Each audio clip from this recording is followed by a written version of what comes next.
How do birds fly? Well, it mostly has to do with the shape of their wings and how they move them. When a bird flies, it flies through the air, and the air flows over and under the wing.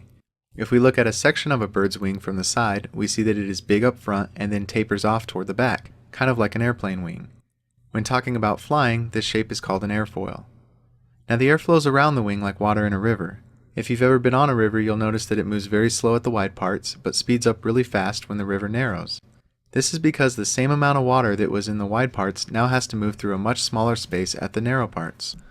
And so the air is just like several rivers flowing side by side past the bird's wing.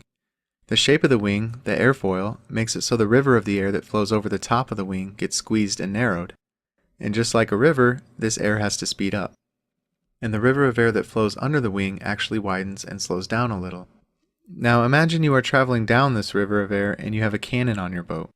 The airfoil is an island and you are trying to shoot it with your cannon.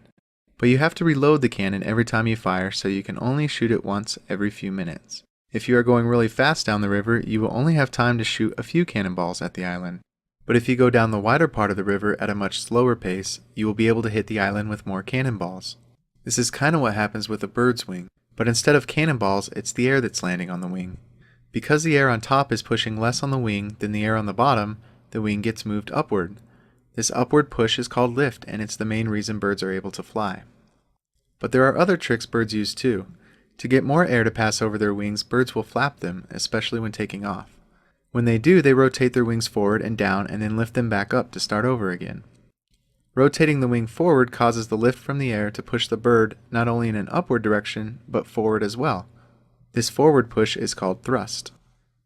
As you can imagine, all this flapping takes a lot of energy, and so birds have large lungs to help them breathe and strong muscles to move their wings. Not only that, but their body is shaped to cut through the air efficiently, and their bones are hollow, which makes them very lightweight to begin with. So a bird relies on many tools to get through the air, not just its wings. As for people, we are heavy and can't produce the energy needed to fly by ourselves, so we use aircraft to get through the air. And even though we use machines to get off the ground, it's still fun to imagine that we can fly like the birds.